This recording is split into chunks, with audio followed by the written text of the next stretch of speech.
Você que já vê os nossos vídeos ou que os vê pela primeira vez, se ainda não se inscreveu, se inscreva no nosso canal. Dê o seu like ou o seu dislike, comente os assuntos que são trazidos aqui. Divulgue os nossos vídeos, com isso você ajuda a aumentar o engajamento do que aqui é postado. O nosso canal não visa a monetização. Tudo é feito para apoiar uma posição sociocrítica à esquerda para o maior número possível de pessoas, fazendo frente ao que está posto em nosso país. Sigamos juntos nessa luta. O que é apelar para um pai fracassado? No que os militares e a sua tutela coloca à nossa frente um pai fracassado? Vamos falar um pouco sobre isso? Um pai fracassado é aquele que não consegue cumprir com as funções de um pai. Normalmente, de um pai se espera o provimento, se espera o cuidado, se espera a atenção, se espera uma autoridade legitimada.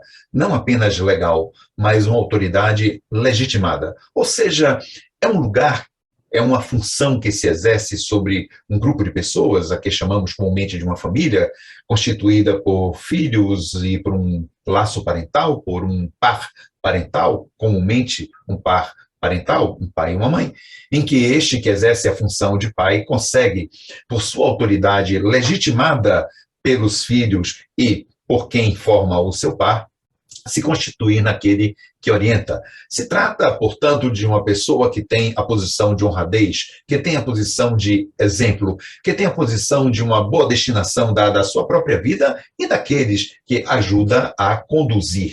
Ora, a nossa história de condução por parte de militares que vieram a exercer o poder, digamos, patriarcal, ou no modelo patriarcal em que ainda se constitui o presidencialismo, queiramos ou não, é um poder, sobretudo patriarcal, porque é centrado na autoridade de uma pessoa que exerce a função de um pai da República, de um pai do Estado. Esta posição dos militares não tem sido satisfatória. Voltamos a Deodoro, o primeiro presidente de uma presumida República Brasileira, e toda a história tem mostrado, salvo honrosas exceções, um pouco de Getúlio eleito presidente, um tanto quanto de Juscelino Kubitschek também presidente, depois o próprio Lula exercendo um presidencialismo bastante satisfatório, um passo que Dilma deu nessa direção, mesmo sendo mulher, mas exercendo esta função que poderíamos chamar de paterna, e que foi deposta. Salvo, portanto, essas honrosas exceções, o Brasil, principalmente sobre os militares, tem sido fracassado na sua direção. Portanto, toda vez que apelamos para esta tutela militar, esperando que ela exerça essa função de pai, desta autoridade, nos deparamos com uma condição e uma condução ilegítima desta função de pai.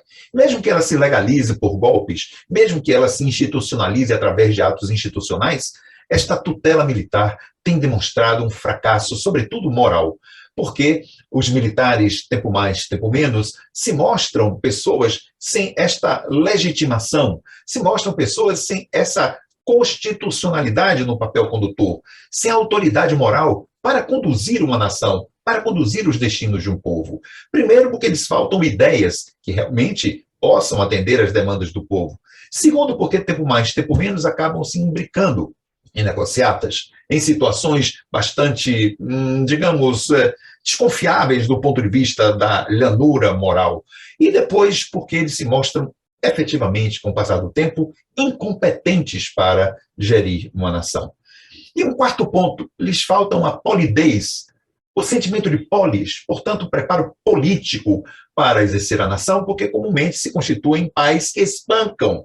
Não podemos esquecer que a ditadura se mostra espancadora e que a disciplina de caserna comumente tem sempre uma feição não de educação, mas de adestramento na base da ameaça e comumente do espancamento moral, quando não físico, dadas as notícias que temos tido de pessoas que, devido aos excessos da disciplina de caserna, acabam morrendo de forma tanto quanto estranha.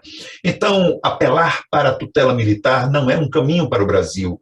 Os militares não têm a devida competência política, nem de gestão administrativa, nem a capacidade para entender com maior sensibilidade o que são as demandas de um povo. Porque é isto que um pai legitimado, um pai qualificado pode fazer.